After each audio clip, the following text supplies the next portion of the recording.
Welcome, my friends, to an experimental edition of the Creator Entrepreneur Podcast. This is Stan Houston, and we're going to do an experiment so that we can help you enjoy another podcast, a brand new podcast coming online, and I think you'll be interested in it. So let's get right to it. The program is here. It's on. It's right now.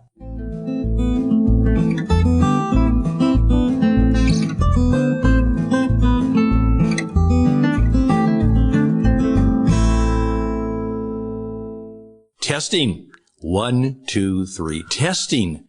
1, 2, 3. Well, of course, that's what we oftentimes say when we're in front of the microphone or we're starting a radio program, because we're seeing if this works. And as one of my old teachers said, keep in mind, life is often an experiment because it might not work out, but do it anyhow. So we're doing a pilot program, a testing program on a favorite subject of mine, and I rounded up here in cowboy country someone who is not only a fan of the same theme and place, but he's also an expert on it. So his name is Roger Naylor. Now let me just give you his brag sheet here, because he's too cowboy modest to do it, all right? Roger Naylor is Arizona's premier travel writer. His work appears most weeks in the Arizona Republic. He's also written for USA Today, The Guardian, The Week, Country Magazine, Arizona Highways, of course, and dozens more. He writes for the official Arizona Visitor's Guide, as well as visitor guides from Sedona, Scottsdale, and Yuma. He's the author of several books, including Arizona Kicks on Route 66, and his most recent book is Arizona's Scenic Roads and Hikes. And by the way, he is also a Hall of Fame writer. He's won a number of book awards. In fact, he kind of makes me feel small. So that's okay, because he is a premier communicator. Roger, welcome to the program. Well, thank you, Stan. I appreciate that. And that's some very kind words there that you're bragging about me. I hope I can live up to even just a portion of that kind of hype. Well, our expectations are high. So, we set a high bar, but you've more than met the bar in our previous encounters together. And it is, for those of you listening in, we want to do a podcast program because, as you're going to discover today, Route 66, and I have childhood memories. And it turns out people all over the world are interested in Route 66. Now, Roger, I'm going to start with just a question, then we'll go, okay? All right. Okay. Route 66. Why? Why the legend? Why the fable? Why the significance? Well, the love of a road trip, I think, is grained in almost everyone.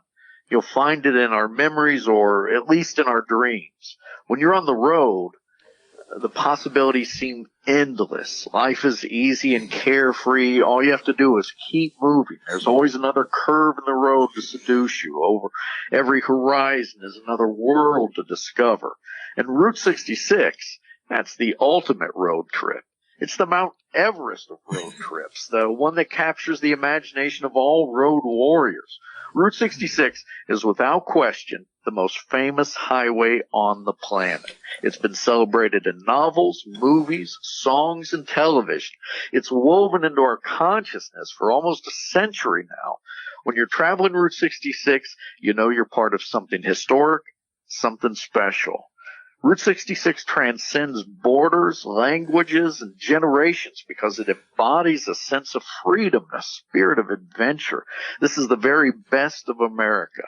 The highway crosses the heartland of this country, where you'll experience epic landscapes and a big, broad sky. Along the way, you'll encounter a string of small towns sparkling like jewels on a necklace. And this is where you'll meet kind, generous, hardworking people.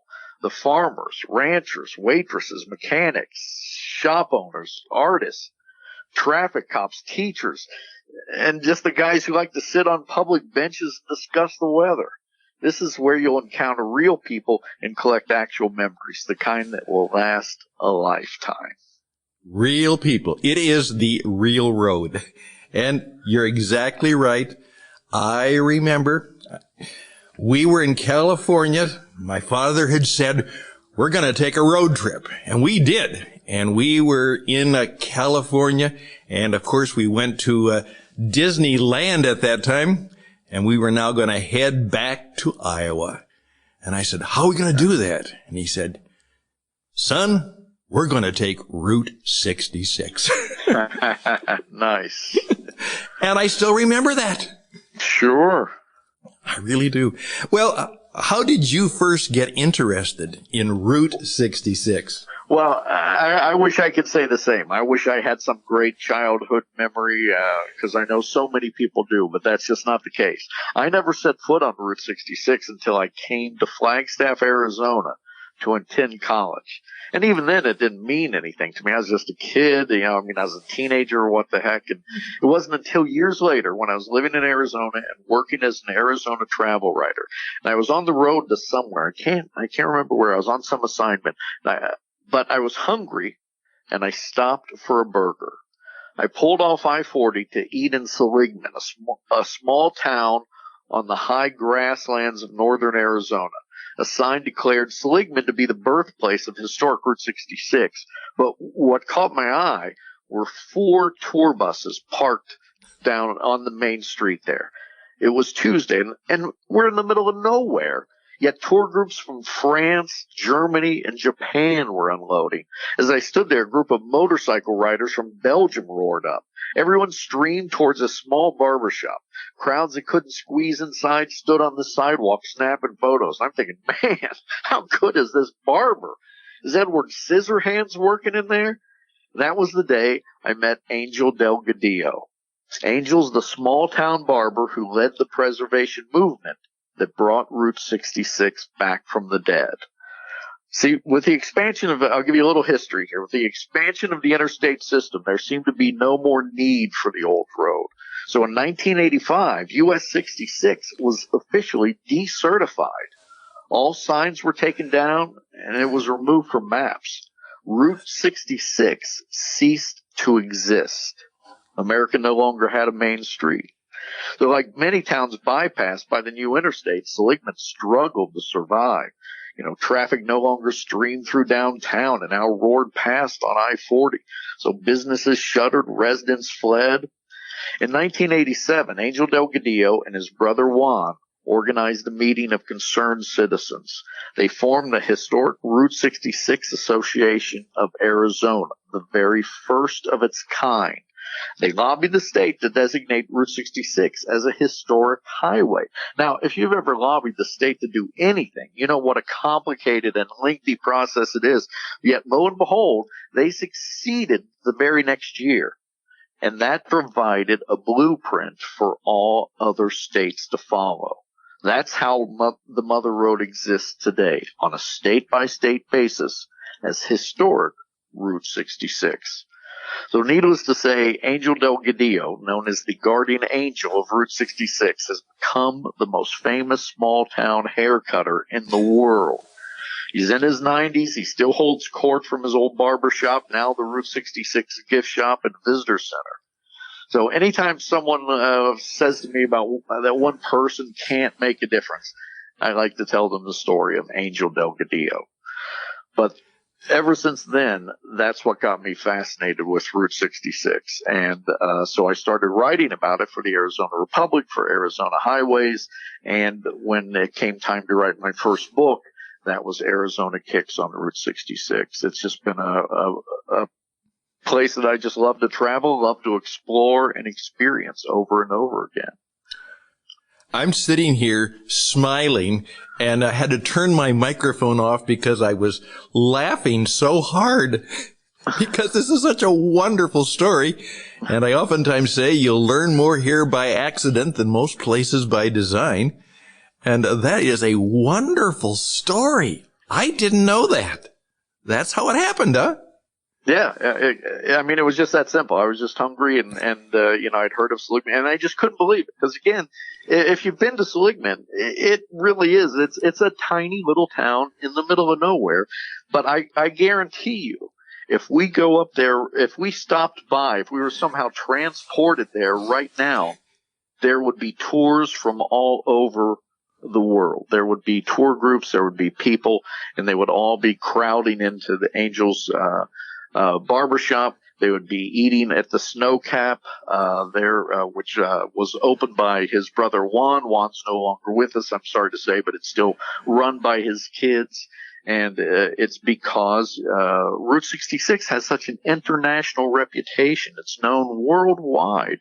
And the people, especially the people from other parts of the world, are just fascinated by the history of it that trace it back to Angel. I mean, he's been interviewed, and this was years ago, but at that time he'd been interviewed over 300. He's in over 300 books, and movies, documentaries, articles, just all over the world. I mean, I've seen him interviewed by, with people translating, from, I can't remember how many outlets, from, Australia, from, Britain, from France, just stopping by, and there's somebody with a microphone in his face, and he's telling the story, and he's such a sweetheart of a man, just such a happy guy. He once told me, he says, we were forgotten about for a long time.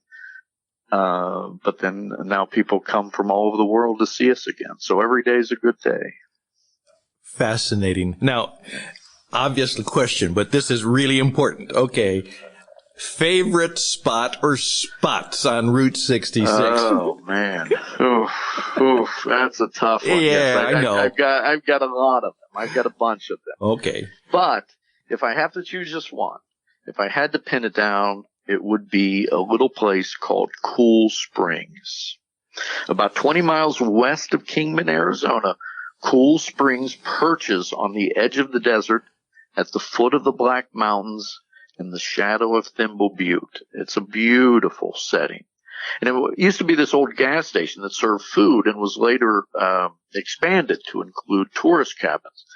It was this little oasis for travelers because as you were crossing the flatlands of the desert, and just before you began that torturous drive across the mountains, it was the last place to gas up or fix a tire or get supplies before you'd try to cross those really harsh mountains into the promised land of California. So now eventually Cool Springs burned down. So all that was left was a foundation and 2 stone pillars.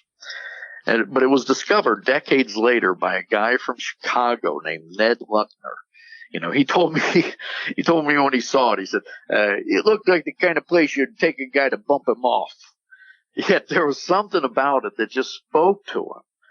He had no connection to the area. He was just in Kingman doing a little business, but he set out to buy the property. And it took him years before he could track down the owner and convince them to sell.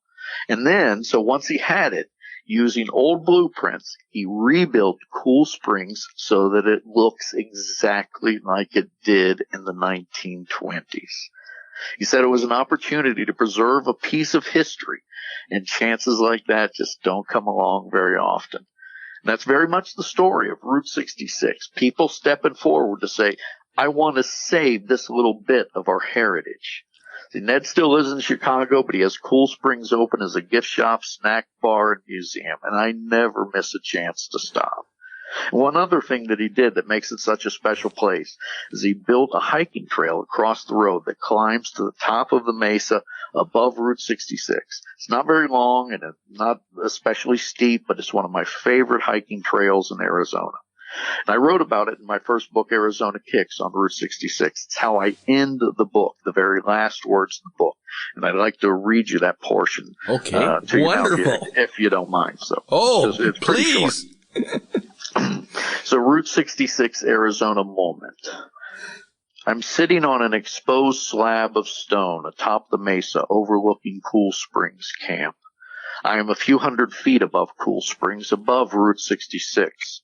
A hiking trail switchbacks up through the gaunt desert to the top of this promontory, and views sweep across rocky ridge lines that gnaw the clouds with broken teeth. I wear the late-day silence like velvet as I gaze at the twisted ribbon below, this loopy, swoopy highway, this python of pavement, this mother of all roads, curling from the desert into ferocious hills. It is one of those profound I wonder moments. I wonder what everybody else on earth is doing right now. Not that it matters. I wouldn't trade places with anyone. I am exactly where I want to be. People who consider roads inanimate are wrong. How can something without pulse seduce us? How can a breathless thing give us back pieces of our youth and create moments we'll cherish forever? Roads, some roads, are creatures fiercely alive. As the sun dips below the mountains and the sky turns, I suddenly notice, as golden as pie crust. So, and I should mention throughout the book of Arizona Kicks on Route 66, I do pie alerts.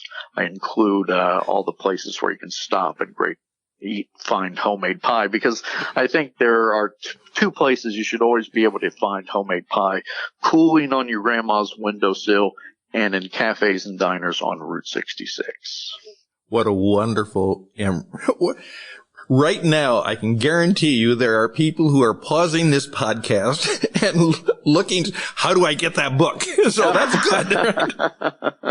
Well, part of it also, and again, going back, I do remember, because one of my favorite memories, again, used to be on road trips, is my dad liked to travel all night. And of course, mother and the two younger brothers were in back, and we would travel all night. And I loved going through the dark. And we had actually traveled through the dark, and we came morning, and it was right there in Kingman, Arizona. And I'm remembering that 60 years ago. Nice, yeah. Yeah. Those road trip memories stay with you. They're just, you just hold on to those. There's something magical about traveling like that. It grabs you when you're a kid, and you never forget it as an adult. Oh, you are so right. And we need good nostalgia in these days. By the way, how much is still intact of Route 66? It is always very intact in our memories, but in the actual road, do they still try and maintain it in some ways? Is it still intact? Oh, yeah. Absolutely. Route 66 goes from Chicago to Los Angeles, of course, as you well know, passing through 8 states and stretching for more than 2,400 miles. Now, you certainly can't drive it from end to end uninterrupted anymore. But there's still plenty of Mother Road left. Even today, there's about 85% of Route 66 that's still paved and drivable.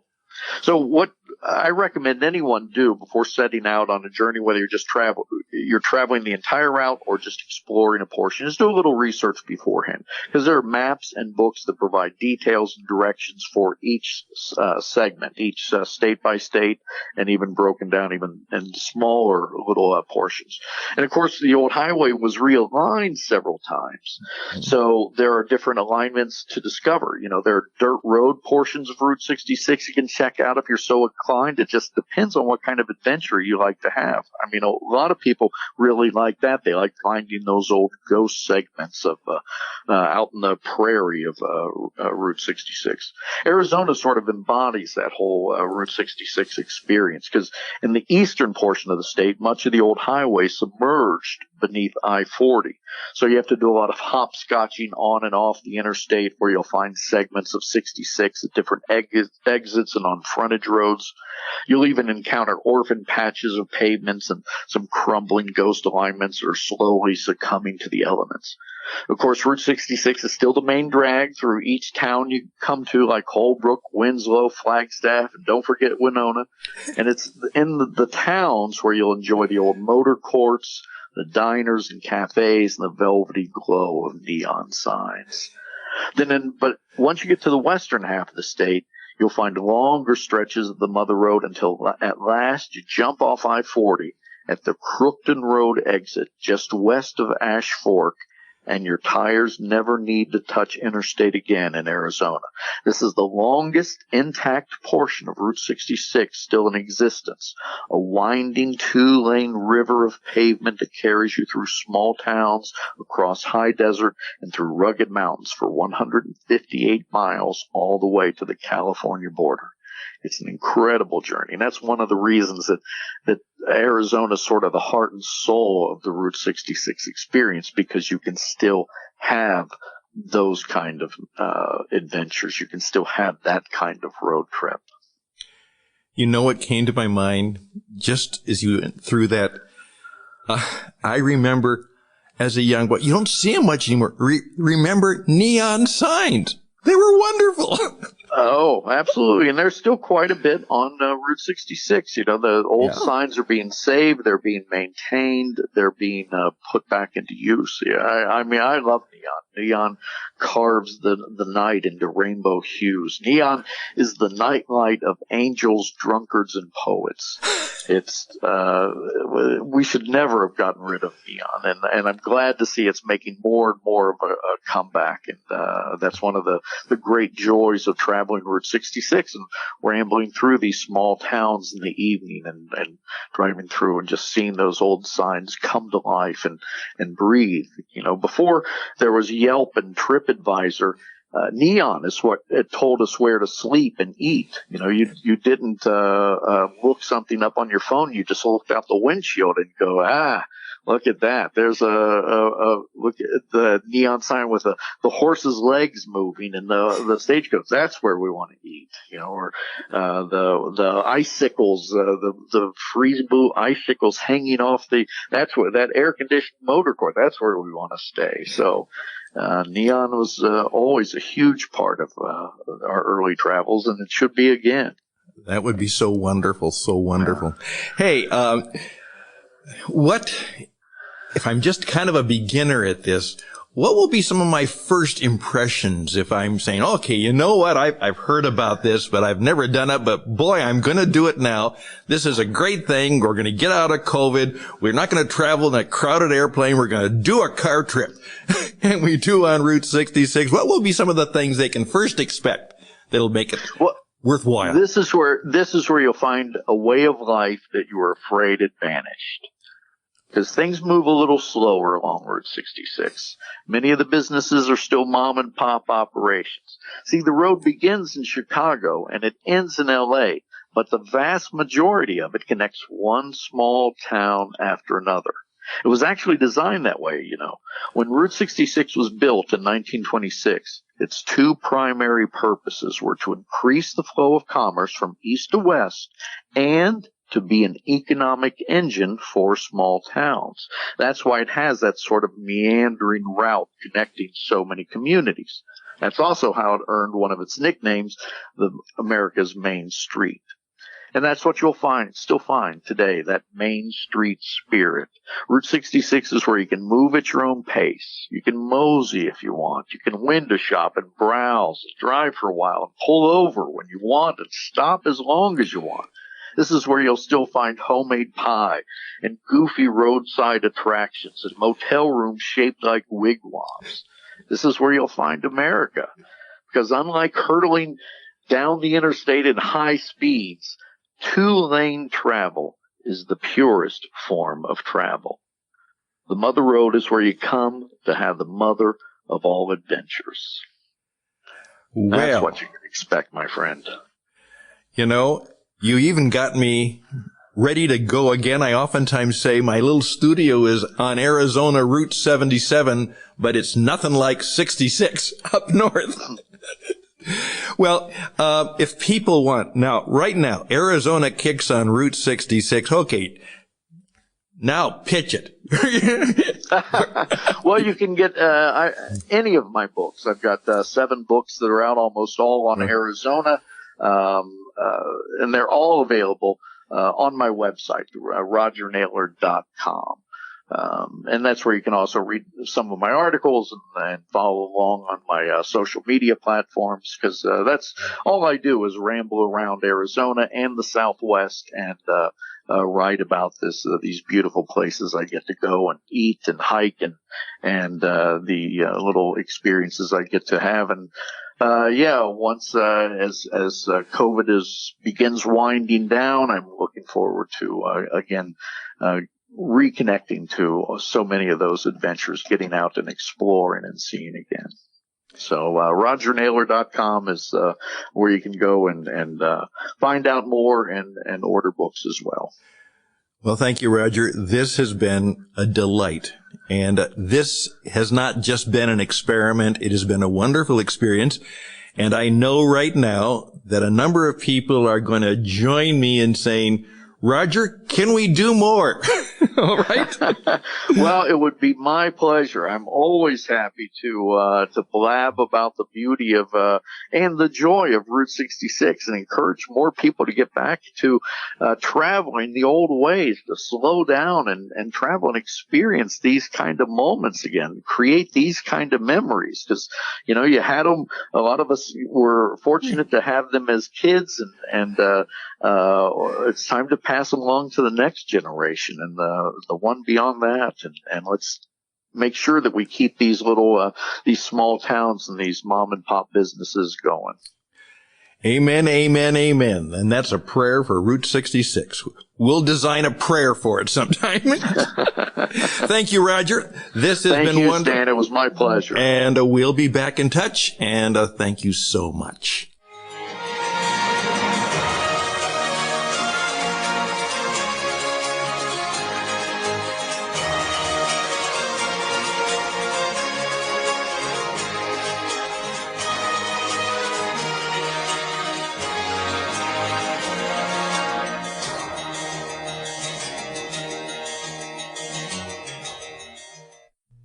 Well, indeed, that test certainly worked out well, and that passed the inspection.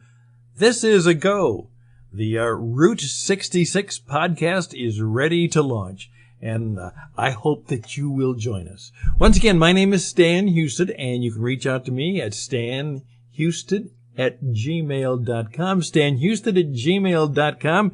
And as part of the Creator Entrepreneur, we're glad to give a heads up and shout out to this new program that is coming your way.